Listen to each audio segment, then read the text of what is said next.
igoro na gokinya Danie jugete igoro na gokinya Nasia tajira mwathani wakwa Gotire kindu giothe no ndĩhokaga Ngoro-inĩ yakwa nĩrirĩirie kũinũka Ngoro-inĩ yakwa nĩrirĩirie kũinũka Mũthenya wa kũhurũka kũrĩa theru Ũcio nĩguo njikaraga njetereire Tũgakenera metha-inĩ ya Mwathani Tũgakenera metha-inĩ ya Mwathani Haleluya nĩgwatuĩka mũgacaga Na Hosana nĩgwatuĩka mũkumagia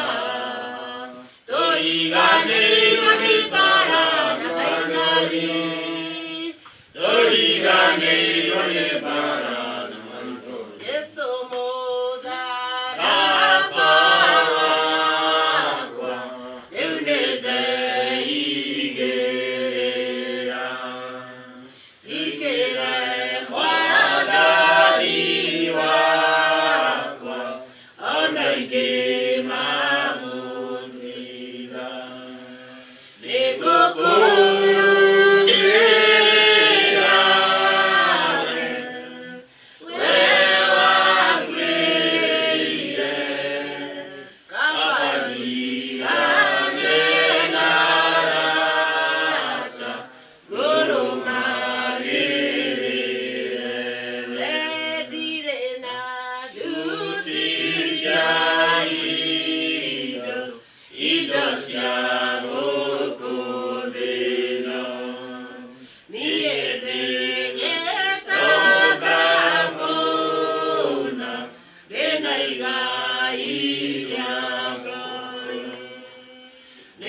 siku ingine njema Bwana ametupa kuja katika nyumba yake kusikia kutoka kwake.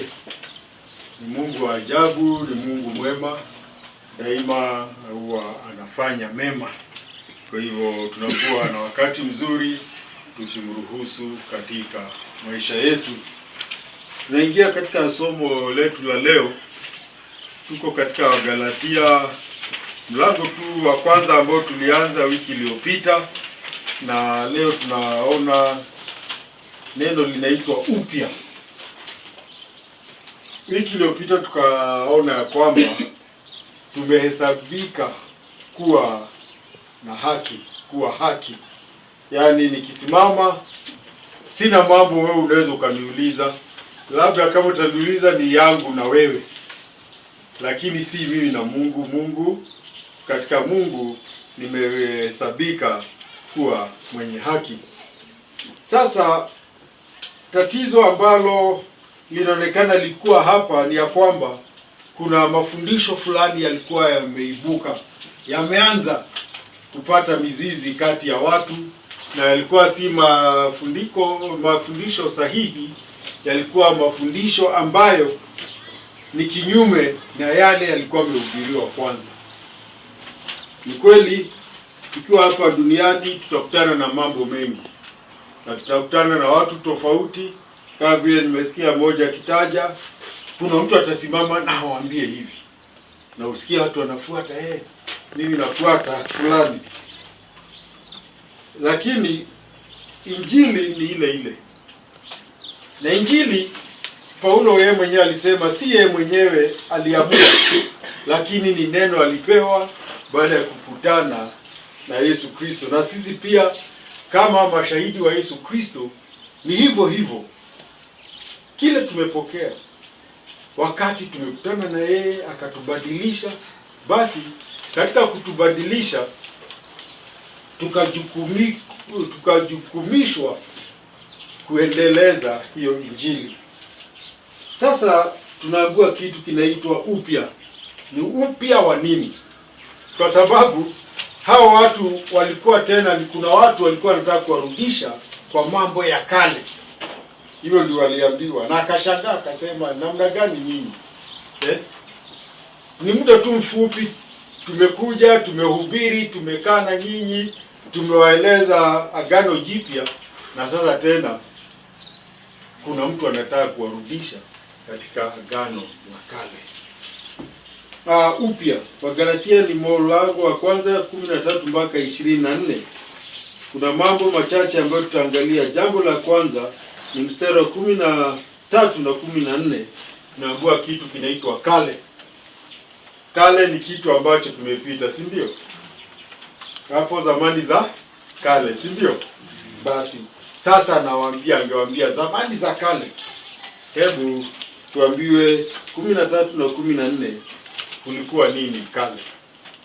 Maana mmesikia habari za damu za mwenendo wangu zamani katika dini ya Kiyahudi, kwamba niliudhi kanisa la Mungu kupita kiasi, nikaliharibu, nami nikaendelea katika dini ya Kiyahudi kuliko wengi waliohirimu zangu katika kabila yangu, nikijitahidi sana katika kuyasikia mapokeo ya baba zangu. Ndio kale anawaambia ya kwamba anawakumbusha, yaani mimi ni Paulo na tulikuwa na nyinyi, na mnajua mimi hapo kale nilikuwa mtu aina gani. Kwa sababu ni kama mtu alikuwa aina fulani akabadilika, akawaambia mambo yake mapya, na sasa tena mnataka tena kumrudisha kule alikuwa ametoka. Mtume Paulo anawakumbusha kuhusu mwenendo wake wa kale katika dini ya Kiyahudi, kwa sababu hao watu ambao wamekuja wanataka kuwarudisha katika dini ya Kiyahudi, agano la kale. Na Yesu Kristo alikuja Yohana 3:16, maneno yake mwenyewe akasema, kwa maana jinsi hii Mungu aliupenda ulimwengu akamtuma mwanawe wa pekee, ili atakaye muamini asiangamie, asipotee, bali apate uzima wa milele. Hiyo ndiyo injili ambayo tunazungumza siku ya leo. Lakini kuna watu wanataka tena kurudisha hao Wagalatia kwa mambo ambayo yalikuwa yamepita. Mtume Paulo basi anawaambia kwamba alitesa sana, aliumiza, alipigana sana na kanisa hili kanisa, kwa sababu yeye alikuwa ameachana na hii agano la kale, amekuja katika kanisa la Yesu Kristo. Katika ujumbe wa Yesu Kristo ni uzima ndani ya Yesu Kristo, si kurudi kwenye mafundisho ya Kiyahudi, kwa sababu alijaribu sana kuangamiza kanisa. Na anasema ya kwamba hata katika hiyo dini ya Kiyahudi, ya kwamba alikuwa hata amepita sana na amehitimu sana katika kuelewa hiyo dini kupita hata wale wenzake, watu wa rika lake, watu ambao walikuwa wanaishi nyakati moja, wakiwa si tunajua watu wa rika zetu, wale marafiki zetu ambao tulisoma nao tukaishi nao, si ndio? Anasema mimi wale tulikuwa nao nilikuwa nimewapita katika Uyahudi. Hata ndipo kwa watu wa rika yangu hakuna mtu ambaye tungejibishana kuhusu dini. Hiyo dini nilijua na nilishikilia na nilitetea kabisa. Lakini anasema, na hiyo sio tu huko kwetu. Paulo anasemekana anaitwa Paulo wa wapi? Nani anajua kwao kulikuwa wapi? Kule alizaliwa akaishi Tarso, Paulo wa Tarso. Yaani huko Tarso alikuwa amepita hata katika taifa ya Uyahudi. Sasa alikuwa anajulikana mtu mtetezi namba moja. Lakini anasema akafanya bidii zaidi kuwarudisha watu na kuwashikilia desturi za Kiyahudi. Hiyo ni kale. Na mtu mambo yake ya kale akiachana nayo, si anakuwa na mambo mapya? Si hata ukiangalia kale Njoki ama Wadan, kuna wakati ulikuwa unacheza ile nini kilikuwa watu wanatengeneza, inapigwa na kamba, inaitwa nini? Bira, inaitwa aje kwa Kiswahili? Sijui. Lakini unakuta sasa, wewe fikiri ukienda huko wakati unaenda Sabasaba ama unaenda huko Rwanganga, unakuta mzee Njoki akipiga mbira akielekea kanisani. Bashiko, sitashangaa. Basi nakumbuka kijana mmoja rafiki yangu huko kijijini, akakuwa kijana mkubwa lakini bado anasukuma ile nini inaitwa nini hii? Hii ingine ya kusukuma, wanaenda wamesukuma. Amesukuma, lakini kijana kikubwa. Baada ya kuachia wadogo, nikamwambia wewe wacha. Sasa siku moja nikaenda huko kwao, nikamkuta. Nikamwambia sasa wewe, nikakutana na babu yake. Nikamwambia kijana wako umwambie, nikimwona tena kwa barabara nitamshika nimpeleke polisi, kwa sababu ana tabia mbaya, anafundisha, anaonyesha tabia mbaya. Na kijana akasikia. Singempeleka polisi, lakini nilikuwa namwambia wewe umepita hiyo.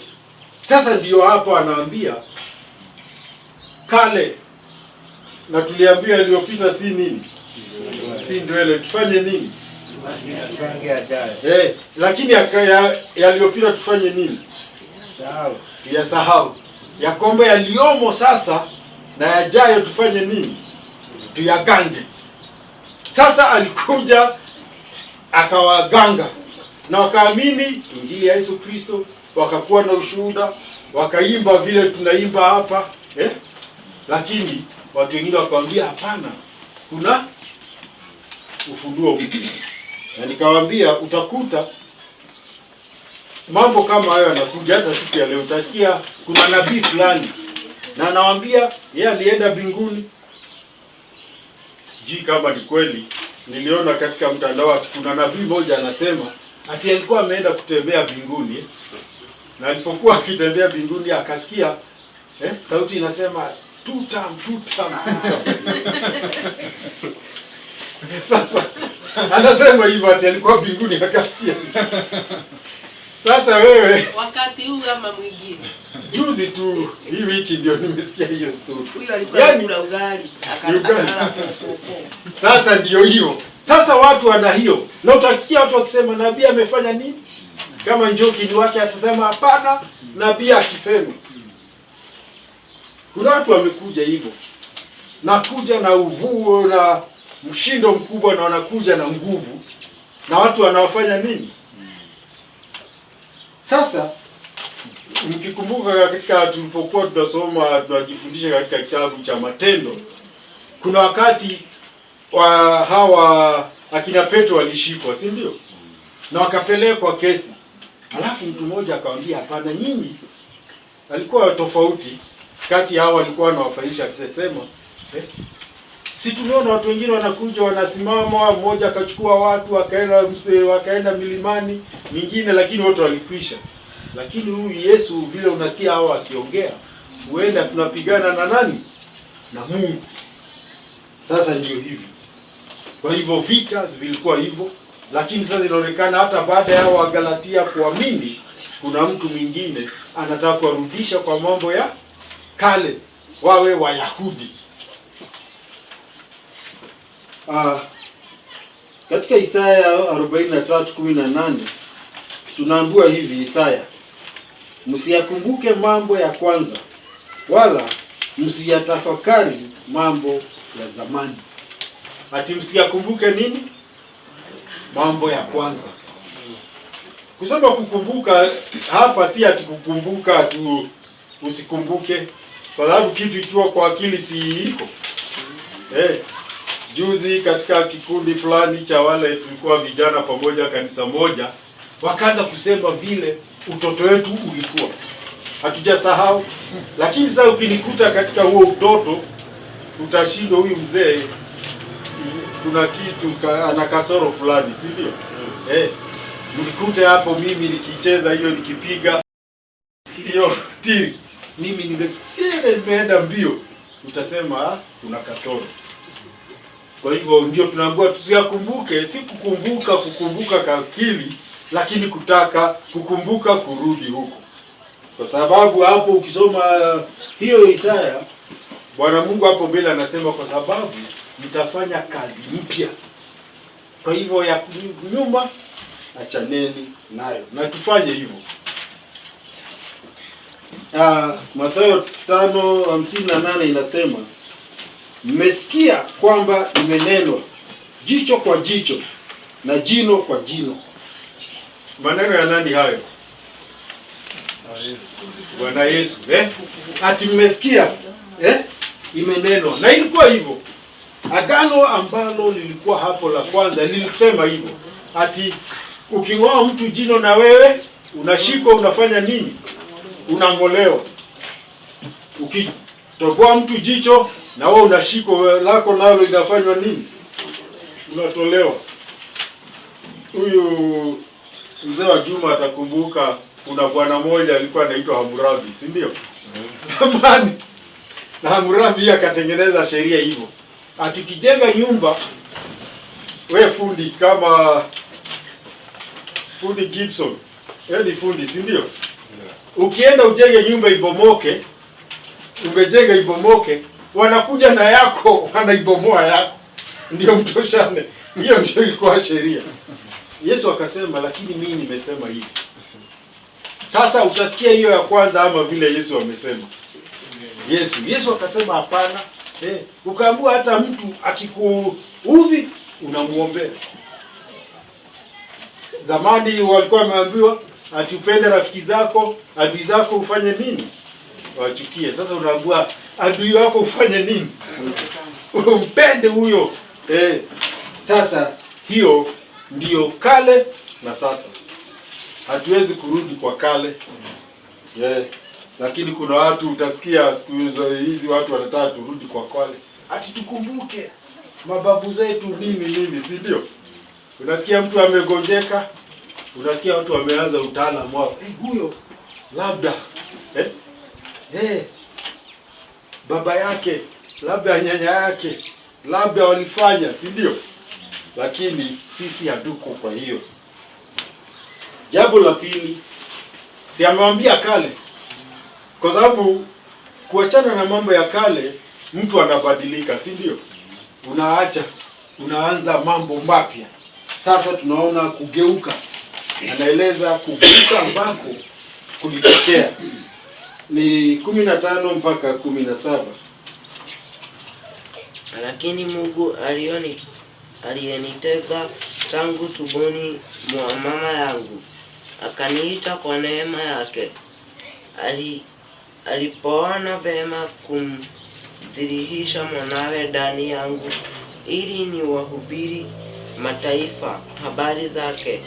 Mara sikufanya shauri na watu wenye mwili na damu, wala sikupanda kwenda Yerusalemu kwa hawa waliokuwa mitume kabla yangu, bali nalikwenda zangu Arabuni, kisha nikarudi tena Dameski.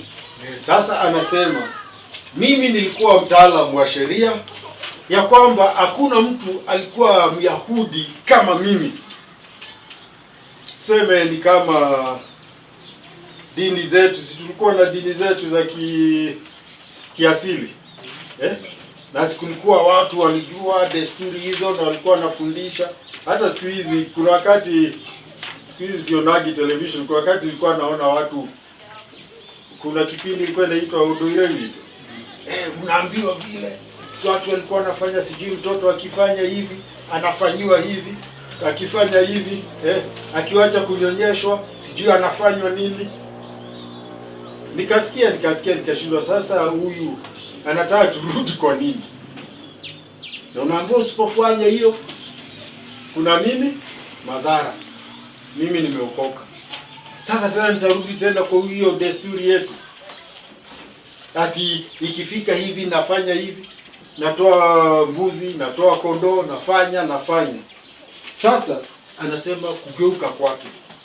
Kwa sababu sisi tumegeuka. Na Yesu Kristo akija alikuja kugeuza watu. Kwa sababu alisema mimi sikuja kuondoa sheria, nilikuja kuikamilisha. Na akakuwa wa pekee ambaye amekuja na akaikamilisha yote, akafanya matakwa yake yote, lakini wengine hawangeweza. Si tulisoma vile walikuwa kila wakati ukienda lazima uende na dhabihu. Hata ukaambiwa kwa nyumba ya Mungu usikuje nini? Tupu, mkono mtupu. Na Yesu ulisikia akiambia watu, hata alikuwa akiitisha pesa mahali. Ama nani amekuta mali Yesu aliitisha pesa? Pana. Yeye alikuja kuhudumu. Sasa ndio tunaambiwa ya kwamba anasema ilimpendeza Bwana Mungu. Ni Mungu. Ati mimi kugeuka kwangu si mimi nilitafuta kugeuka, ni Mungu alinigeuza. Hata kuokoka, huwezi ukaamua sasa mimi nitaokoka. Ni Mungu amekuja akakulipia, akakuita uokoke.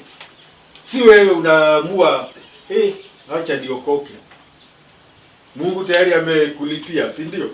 Sasa ndio anasema kwanza ya kwamba Mungu alikuwa amemtenga tangu tumboni mwa mama yake. Akasema hii inaonekana ni Mungu tu ni kujia. Kwa sababu Mungu si wa milele. Kwa hivyo hata nikiwa kwa tumbo alijua kazi ile angetaka nimfanyie. Lakini akaanza vibaya kwa sababu yeye alijikuta ni Myahudi. Na sasa hiyo hakuna mambo mengine isipokuwa Uyahudi, si ndio? Yesu akakuja akahubiri ya kwamba sasa kipindi cha Uyahudi kimekwisha. Sasa ni agano jipya katika damu yangu. Sijui wakati wiki iliyopita tulijifundisha kwamba tulipata upatanisho kwa damu yake yeye. Akakuja na damu yake, si sasa damu ya kondoo, si damu ya fahali, hapana, damu yake mwenyewe ndio alitoa kutulipia. Akasema basi alinitenga kwa nikiwa kwa tumbo ya mama yangu, akanimwita kwa neema yake. Yesu akituita atuambii fanya fanya fanya. Si tunajua hivyo. Ulipookoka uliambiwa wewe ati unataka kuokoka fanya fanya fanya. Uliambiwa hivyo? Sijui washiko uliambiwa hivyo. Uliambiwa unataka kuokoka, kama umesikia sauti ya Mungu njoo. Kama ile mimi nakumbuka niliambiwa sema sala hii nyuma yangu. Mimi nakubali, si ndio? Na nikageuka, nikabadilika. Na nikasikia sasa kama hiyo kukutaja tu hivyo, nimesikia maisha yangu yamebadilika. Na kweli maisha yangu yakabadilika. Hata rafiki zangu baadaye waliposikia sasa kule tulikuwa tunaenda hatuendi, yale mazungumzo yao siko nayo, mahali tulikuwa tunakutana wanakuta leo niko kanisani, wakajua huyu mtu amefanya nini, amegeuka. Na ikakuwa hivyo. Basi akasema, akaniita kwa neema, na ni neema. Neema ni ya kwamba hakuna kitu unalipa. Yaani unaorewa huruma, unakubaliwa tu vile uko. Ukiambiwa ndio, njoo, na ukakuja. Akasema akamfunulia mwana wake Kristo Yesu. Kuokoka ni kukutana na Yesu Kristo. Na hakuna njia ingine ya kuokoka. Sinakumbuka wale watu waliuliza nini tufanye nini? Nani aliulizwa ili nipate kuokoka? Akaambiwa ndio ule askari wa jela ule mkubwa, si ndio? Alipoona yale mambo yaliyotokea, ati gereza milango imefanya nini? Imefunguka bila mtu kuja kuifungua. Na wafungwa minyororo ya kina Paulo imeanguka na ilikuwa wamefungwa. Akasema Bwana nifanye nini? Akaambiwa aje lipa. Aliambiwa nini? Amini Yesu Kristo, si ndio? Wewe na nyumba yako mtafanya nini? Mtaokoka. Na usiku huo huo baada ya hao Paulo walikuwa wamepigwa viboko sawa sawa, si ndio? Walikuwa na majeraha. Wakatunza hiyo majeraha, halafu wakaamini na wakabatizwa. Sasa hiyo ndio anasema neema bure. Hakuambiwa ufanye useme hapana. Sasa ndio akamfunulia Bwana wake Kristo Yesu ndani yake. Kristo anafunuliwa ndani yetu. Washiko, nakumbuka juzi tulikutana Saba, itakuwa kuna mtu anasema ati kuna mahali anaenda kutafuta Mungu. Nakumbuka mazungumzo kama hayo. Lakini huyu Paulo yeye hakwenda kutafuta Mungu. Mungu ndiye alimpata na akaingia ndani yake. Na hivyo ndivyo iko. Kama utaenda mahali fulani ati ndipo Mungu anakuwa, atakuwa Mungu wa ajabu huyo. Ati yuko tu mahali fulani, lazima niende Gakoyo ati hapo mahali fulani, ama niende Mombasa mahali fulani. Si tuliona vile watu waliambiwa Mungu mahali yuko wakaenda, wengine kutoka mbali wakaenda baadaye. Si tunakumbuka vile watu walikufa bure kwa sababu wanatafuta Mungu, na Mungu anajifunua mahali huko na anaingia ndani yako, mnapelekana hapo.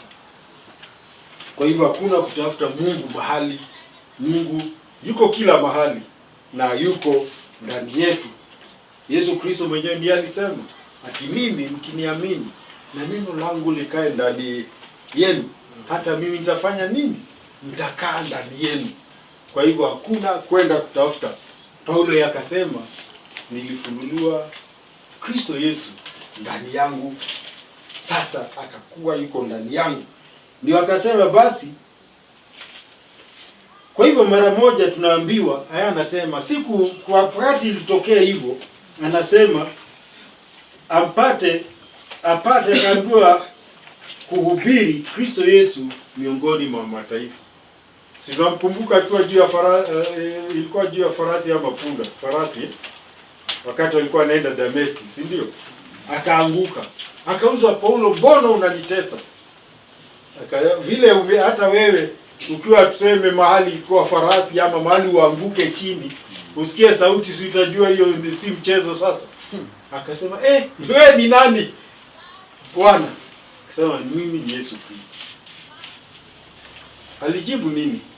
Bwana, unataka nifanye nini? Si ndio akaambiwa. Ndio akasema, nilipoambiwa hivyo basi mimi sikushauriana na mtu yoyote. Ndio anasema hakushauriana na mwanadamu ati Mungu ameniambia. Sasa Mungu akiniambia nitaenda niende kuuliza Wajuma vile nitafanya, si nitakuwa nimekosea?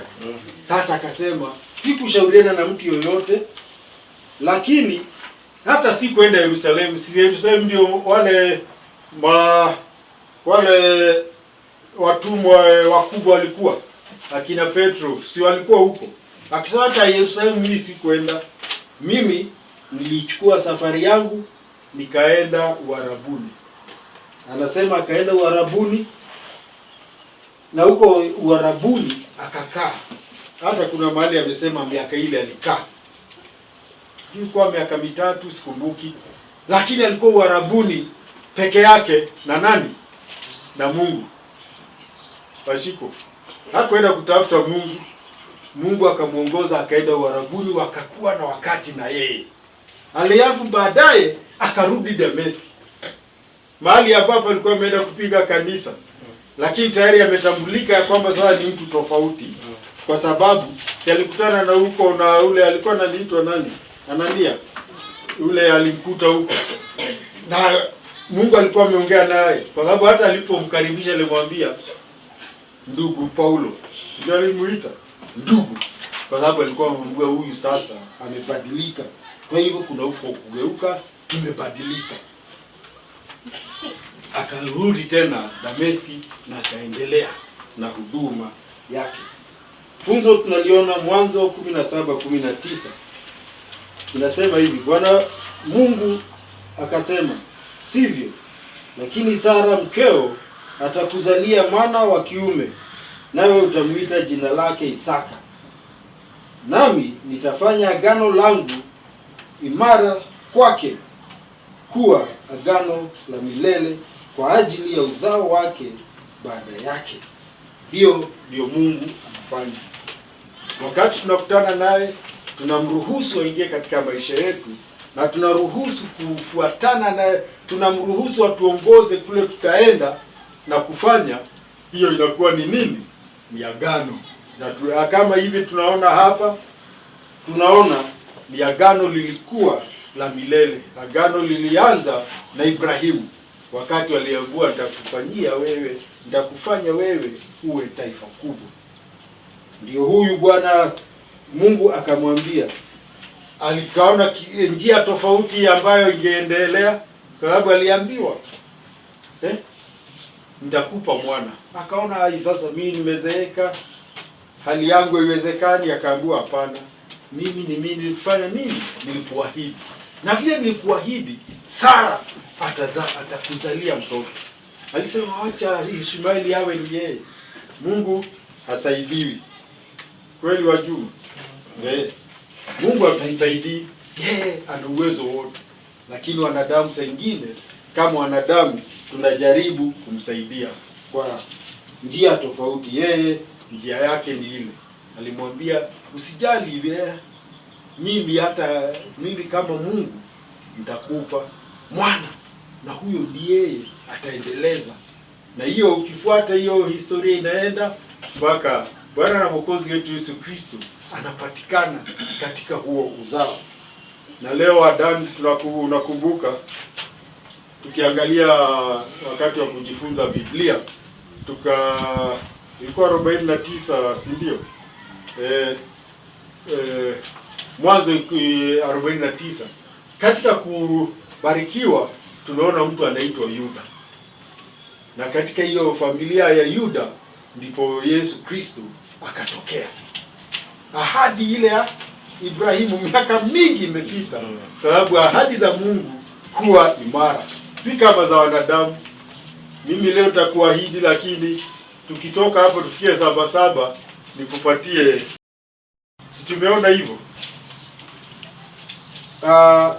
Yohana 15:16 inasema, si nyinyi mlionichagua mimi, bali ni mimi niliyowachagua ninyi, nami nikawaweka mwende mkazae matunda, na matunda yenu yapate kukaa, ili kwamba lolote muombalo Baba kwa jina langu anapenda.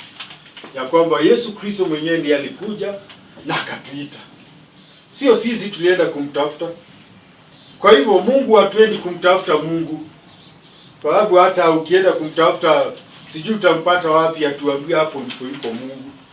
Si yuko kila mahali, hata tukiangalia huko kila mahali yuko. Hata sasa tukiwa hapa, si ni saa hizi, watu wengine sasa ni jioni na karibia, na Mungu ni yule yule.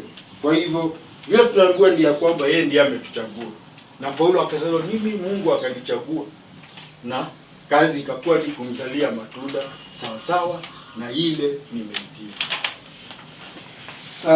Jambo la tatu, kujiunga. 18:19. Sasa Paulo si ameitwa, amesema ameenda Uarabuni, alikaa nafikiri miaka 3. Vile alikuwa anafanya hatuambiwi, tunaambiwa tu alienda miaka 3 Uarabuni. Hatuambii alifanya nini huko Uarabuni, lakini sasa anasema baadaye anakuja kujiunga sasa na wale wengine katika sasa kazi yenyewe, huduma yenyewe. 18 na 19 tuone.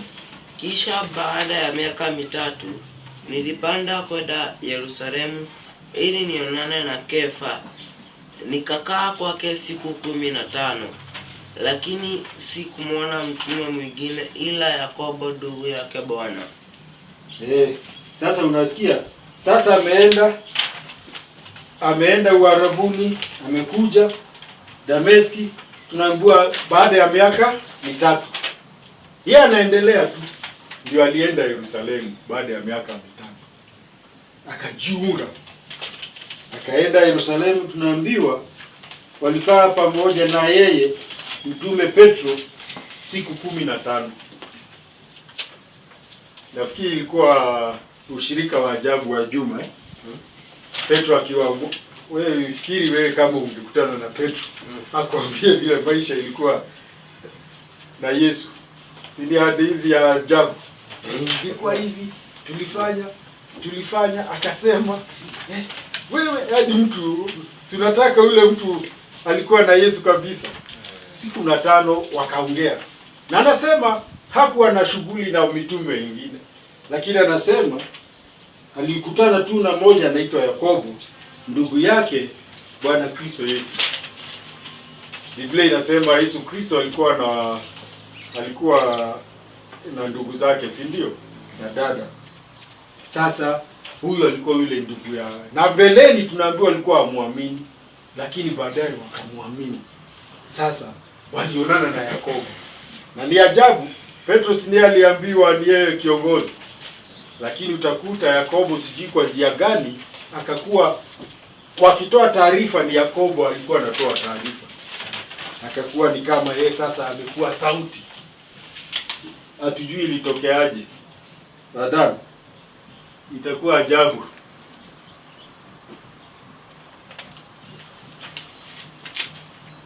Baadaye itakuwa ajabu wakati tutafika huko mbinguni, si ndio? Na maswali mengi tutakuwa nayo Sijui washiko nani ungetaka kukutana naye huko. Ukiuliza unataka leo kuona nani? Yesu. Na Yesu mkishaonana. Alafu nani mwingine ungetaka kuona? Wote. Tunakumbuka kipindi moja nilisikia nilipokuwa Marekani, mtu anaulizwa, wewe ungetaka kuona nani? Mmoja akasema mimi ningetaka kuona Musa. Ningetaka kumuuliza sasa, wakati wale watu walisema watakupiga mawe ilikuwaje? Zinakumbuka Musa aliitwa na Mungu akaokoa watu, baadaye wanasema wafanye nini? Ilikuwaje? Nafikiri itakuwa ajabu. Hata kina Petro nafikiri watakuwa na habari mzuri, ukitafuta Petro muongee na yeye moja kwa moja, atika kuwaje? Ni ajabu. Wote itakuwa ajabu, mji wa ajabu, si ndio? Isaya 6:8 inasema, kisha nikaisikia sauti ya Bwana Mungu akisema, ni mtume nani? Naye ni nani atakayekwenda kwa ajili yetu? Ndipo niliposema, mimi hapa, nitume mimi. Ndio nadi, si tunaona katika maisha ya mtume Paulo haya, kwa sababu yeye alipokutana akajua ni Mungu, alimuuliza hata yeye bila kuambiwa, unataka nifanye nini? Akaambiwa, wewe utakuwa mtumishi wangu, utakuwa mkono wangu kwa dunia nzima, kwa mataifa, lakini kwanza uende Dameski ukutane na mtu anaitwa Anania, atakueleza zaidi. Na hapo tunaambiwa alienda, na hapo pia tunaambiwa alibatizwa, si ndio? Kwa hivyo ndio hivyo, alijiunga sasa na kanisa, lakini hakujiunga kama mtu wa kuvutwa, ni mtu ametumwa, wamekutana na Yesu. Kwa hivyo hata tukijiunga na kanisa, tusishikilie kanisa sana, tushikilie huo uhusiano wetu na Mungu na kujua wajibu wetu katika kanisa. Mtu akijua wajibu wake, mambo mengi hatamsumbua. Mimi nitajua nimeitwa na nani na nimeitwa kufanya nini. Ukijua hivyo, unakuwa kama vidole hivi. Si hivi vidole, kila kidole kina nini? Kina kazi yake. Umeona mtu akikuonyesha hiki, anakuonyesha hiki, wewe wajibu utanio.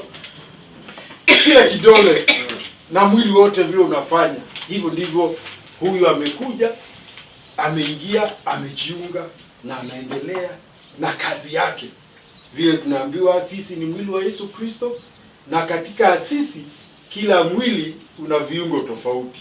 Yeye akajua kazi yake ni nini na akaendelea na kazi yake.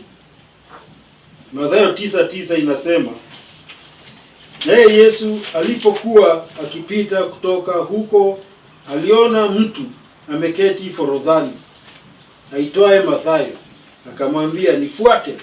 Akaondoka akamfuata. Ni Mathayo ule ameandika Injili ya Mathayo. Ati yeye alikuwa anaendelea tu na shughuli zake forodhani. Anafanya nini forodhani? Si tunajua forodhani ndio yuko Mombasa ama mahali kuna nini? Kuna port inaitwa aje? Bandari, Bandari. Mahali mizigo inakuja, inakaguliwa, inalipiwa, Ati yeye alikutwa amekaa huko amengoja kazi. Labda meli ilikuwa haijakuja, Wewe twende. Ati virago vyake alifunga akaanza. Akamfuata. Na baadaye akamuita kwake na wakakula, si ndio? Akasema basi. Na akaita wale wenzake walikuwa wanafanya kazi. Akaanza, sasa hiyo kazi yenu sasa nyinyi mfanye nini? Muendelee, mimi nimepata kazi mpya. Na wale watu wanaitwa Mafarisayo wakakasirika. Unaona? Anaenda kula na watenda dhambi. Sasa alikuja yeye mwenyewe, Yesu Kristo alisema alikuja kutafuta na kuokoa kilicho basi. Mathayo aliambiwa na mara moja akajua hii si sauti ile ya kuuliza ati twende wapi, ati nifuate twende wapi. Wewe unaitwa yeye alikuwa tayari. Mungu anakuwa amekutayarisha. Lakini hata baada ya kutayarisha wengine wanakataa. Kuna mmoja aliambiwa mfuate, akamwambia kwanza niende nikazike baba yangu. Bado baba yangu, sababu nikikufuata baba yangu akufe, sitakuta mali imeenda. Kaambiwa hapana, wacha wale wafu wafanye nini? wazike wafu wao. Ya 4 inasema uaminifu. 1:20 inasema nini?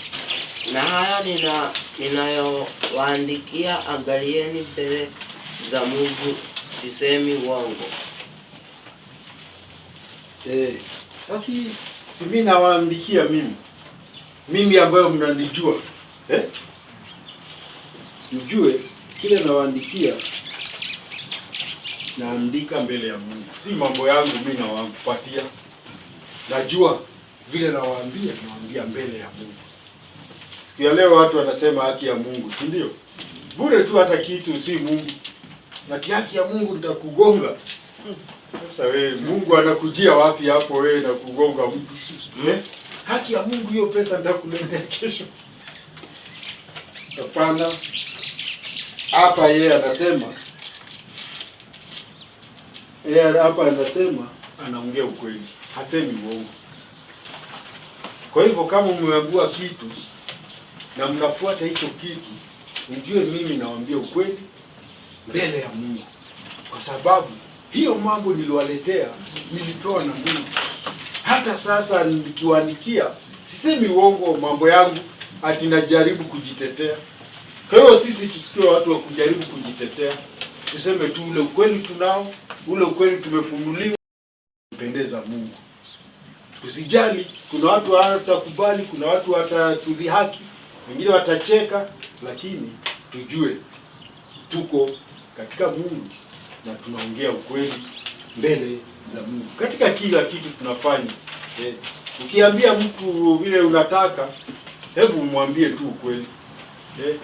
Kama unajua watu wengine wanaogopa kusema ukweli. Nikimwambia ukweli hata nini? Sasa unaongeza uongo kidogo. Lakini ukweli ukiongeza uongo kidogo, unakuwa ukweli kidogo ama unakuwa uongo? Unakuwa uongo. Yeye anasema mimi sisemi uongo. Na siku ya leo watu wanaongea uongo, anakuambia uongo tu na anajua ni uongo. Ukikutana anakuambia uongo mwingine. Funzo katika Samueli wa kwanza 12:4 inasema, nao wakasema, hukutudhulumu wala hukutuonea wala hukupokea kitu kwa mkono wa mtu awaye yote. Mtume ni nabii, aliitwa nabii na pia alikuwa nabii na pia alikuwa kuhani, anaitwa Samueli. Nabii na kuhani Samueli ikafika mahali akauliza watu, sasa mimi kuna mtu yeyote atasema nilimuonea? Atasema nilipokea kitu kwake, ama nilimnyang'anya, ama nilimdhulumu? Aliuliza watu. Na siku ya leo tuna viongozi wengi hapa Kenya, si ndio? Sijui kila mmoja akisimama muulize ukweli. Aulize watu kama wadanganyi. Unafikiri ni wangapi watasema hivyo? Kiongozi yeyote ambaye amesimama hapa Kenya leo, muulize, je, nimewahi kukudhulumu ama kukuonea ama umewahi kunipa kitu? Ngumu, si ndio? Kwa sababu watu wameharibika. Lakini Paulo anasema, lakini Samueli yeye alikuwa hana shaka. Yeye alijua hajadhulumu mtu. Alijua kwamba hajaonea mtu wala hakuna mtu alimpa.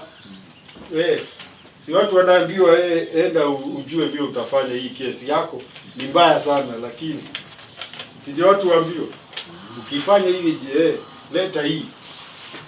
Sasa yeye hakuwa na hiyo, na Paulo pia hakuwa na kitu kama hicho. Hakuna kitu alikuwa anajitetea yake. Anasema nikiwaambia nasema mbele ya Mungu. Basi tukihudumu na tukifanya mambo yale tunafanya, hebu tufanye mbele ya Mungu, ya kwamba hakuna mtu anaweza kutulaumu kwa yale tumefanya. Amen. Amen. Mathayo 5:8 inasema, heri wenye moyo safi, maana wao wao watamuona Bwana Mungu. Tuwe na mioyo safi. Nguo safi ni mzuri, si ndio? Hata mwili safi. Lakini likiwa na nguo safi, mwili safi, kila kitu yangu, gari safi, kila kitu ni safi, nyumba safi, na moyo wangu ni mchafu, hiyo haina faida. Amen. Amen. Nguo safi katika kile tunafanya. Ya tano, tunaambiwa uinjilishaji. Uinjilishaji ama kupanuliwa ama kueneza injili. 21 mpaka 24. Baadaye nalikwenda pande za Shamu na Kilikia, lakini sikujulikana uso wangu na makanisa ya Uyahudi yaliyokuwa katika Kristo, ila wamesikia tu ya kwamba huyo aliyetuudhi hapa kwanza sasa anaihubiri imani ile aliyoiharibu zamani, wakamtukuza Mungu kwa ajili yangu. Anasema ati baada ya kutoka huko wameonana na Petro, wameongea. Anasema sasa ndio niliingia sehemu za Shamu na Kilikia. Shamu ni hii inaitwa Syria siku ya leo. Aliingia Syria. Hiyo kulikuwa na vita wakati fulani. Alienda huko. Dameski ndio mji mkuu wa Syria. Dameski hiyo. Alianza huko kuhubiri na akaendelea. Na anasema hata kihubiri watu wengine hawakumjua kwa sura. Hawakumjua kwa uso, kujua vile Paulo anafanana, lakini walikuwa wamesikia huyo Paulo ni yule alikuwa mbeleni anapiga kanisa, kwa sababu alikuwa anapigania Kiyahudi, dini ya Uyahudi, alikuwa anapigania Kiyahudi. Lakini sasa anafanya nini? Ati ile kanisa alikuwa anajaribu kuharibu, sasa anaitetea hiyo kanisa. Si ni mabadiliko ya ajabu? Na hiyo ndio tunapaswa kuwa. Ya kwamba watu wakikumbuka yale tulikuwa tunafanya, wajue kuna tofauti. Si kama vile Bwana James, rafiki yake mmoja, walikuwa wanafanya mambo yale walikuwa wanafanya kabla ya okoke. Walipokutana tulikuwa naye anamwambia, leo dete mno. Umenituka sana. Sasa James, sasa nisipokutupa wewe tutapelekana na wewe wapi? Si nili hivyo umelewa saa hii na mimi ningekuwa nimelewa kama wewe. Ndio tungekuwa. Hiyo ni faida, si ni hasara? Hata watu wanasema hata labda mimi mtu anatoa ushuhuda, labda singekuwa hai siku ya leo kama nilengeendelea huko. Na sasa hiyo ndio hawa watu wanataka kurudishwa huko walikuwa. Injili ya Yesu Kristo achane na kwanza Uyahudi. Mambo ya sasa, wewe si Myahudi. Wewe ni Mrumi, wewe ni mtu wa Shamu. Tumesikia huko Kilikia, wewe ni leo tulisikia mtu alikuwa anaitwa Muhiti, si ndio? Katika kipindi cha kwanza. Hao watu wote sasa, Yesu Kristo alisema yeyote atakaye niamini, ili yeyote atakaye muamini mwana wa Mungu asipotee bali apate uzima wa milele. Sasa tena itakuwaje tena unaambia watu kweni Wayahudi? Yesu Kristo hakusema hivyo. Si aliwaambia, akiondoka aliwaambia mtakuwa mashahidi wangu wapi? Yerusalemu, Uyahudi, Samaria na baadaye katika pembe zote za ulimwengu. Basi sasa utaenda ukiambia watu hapana, unarudisha kwa Musa.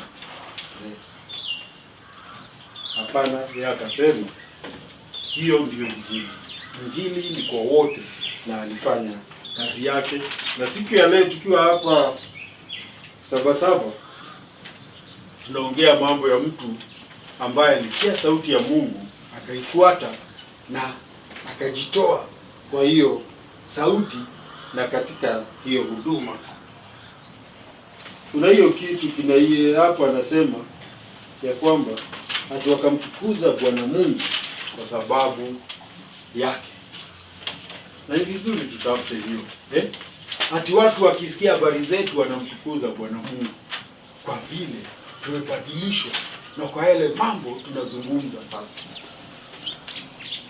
Kuna wimbo moja tuliimbiwa na bwana moja siku moja kitabu katika kanisa tulikuwa, alikuwa anasema huo wimbo alikuwa anaita Thanks to Calvary, pia shukrani kwa Calvary. Akasema ati leo nilienda mahali, nilikuwa nimeenda mahali nilikuwa naenda zamani. Wakaniuliza umepotelea wapi? Akawaambia siku ya leo mimi ni mtu tofauti, si yule alikuwa anakuja hapa, kwa sababu sasa mali naenda ni tofauti, mambo ambayo nazungumza ni tofauti, maisha yangu yamekuwa tofauti.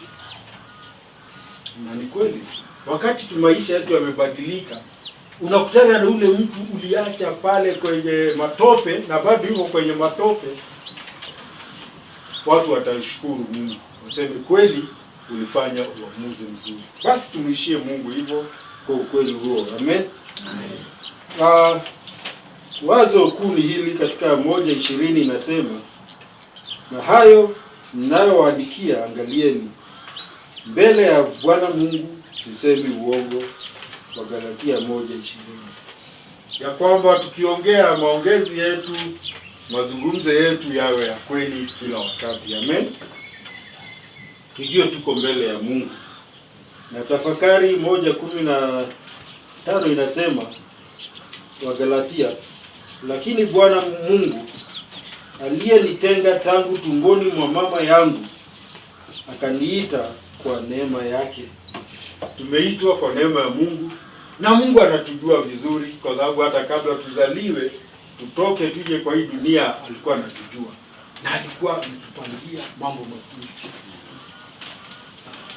Jambo la huzuni, simekutana na mtu unamwangalia unamwonea huruma yale maisha anaishi Kama leo naweza nikawaambia story ya mtu fulani mseme ya. Kwa nini? Kwa sababu mtu yale Mungu aliona ndani yake, huyo mtu amekataa. Yeye anaona hapana. Na sala ambalo tuombe liwe sala letu, wakamtukuza Bwana Mungu kwa ajili yangu. Hebu watu wamtukuze Bwana Mungu kwa ajili yake. Ya kwamba mimi nikikutana na mtu anasema kweli Bwana Mungu amefanya kazi nzuri, asante kwa mtu fulani, tatie kweli hiyo ni Mungu, na watu waone Mungu katika mambo yetu yote. Amen. Yehova Bwana Mungu wetu bariki sana. Amen.